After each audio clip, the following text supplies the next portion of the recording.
Hi kids, welcome back to the class. I am Bhuvanashri and today we shall be learning about computer coding and memory.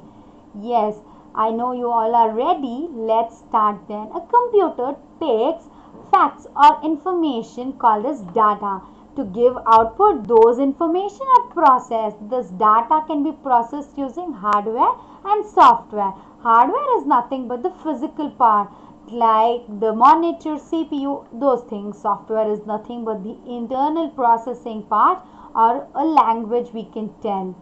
And this software is always in the form of a program. Let's study how computer works. It is similar to work of our brain. The input or the information is fed into the computer and later it is processed by CPU, and the mathematical reasonings decisions are made in arithmetic and logical unit. Data and instructions are stored in the memory section. Solutions are delivered to user in the output unit. Data and coding functions. All the informations are converted into binary codes. They are recorded as binary system in the electronic unit. Bits are nothing but they are the binary digits, where one binary digit is kept is called as only bit. Set of 8 bits are called as bytes, and computer logic sends electrical pulse through an electronic circuit to process the data. This electronic circuit is made up of logic gates. Now let us learn about the Morse code and memory. Morse code is another kind of a binary code. Letters and numbers become a series of short and long sounds here. Coming to memory, memory is divided into semiconductor memory and auxiliary storage memory. Semiconductor memory is again divided into SAM and RAM, while auxiliary memory is divided into SAM and RAM again. So RAM is divided into, in semiconductor memory, RAM is divided into read-only memory and RAM, SRAM.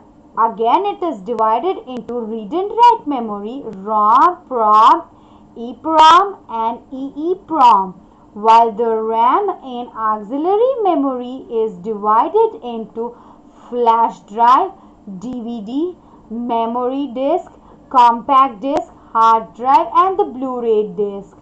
Semiconductor memory uses silicon chips to store the memory. This is also called as primary memory. Sequential access memory, that is SAM, is helped us to read and write sequentially. It functions similar to the audio cassette.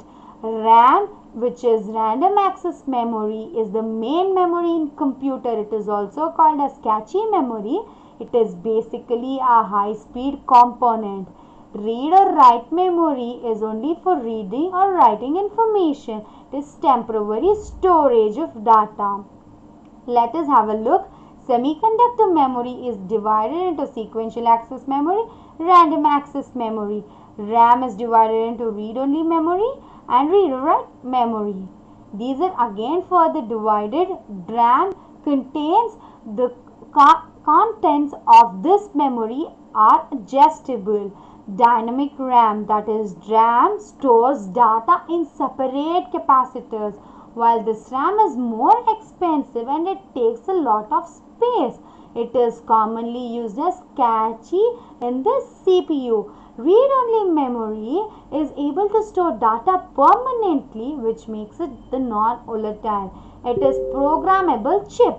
Programmable ROM. It is just like ROM. User can write on this memory. It has very less capacity, so only the rare and important programs can be written. EEPROM are lets the user to override the data by exposing it to the UV light, while the EEPROM is able to erase and reprogram any of the contents for number of times. There is no need of any IC programmer to erase the data. Auxiliary storage memory helps us to store the data in mass.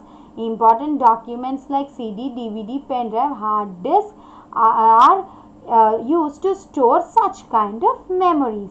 That's it for today's class, students. I hope you learned so much about memory and the codes. Thank you.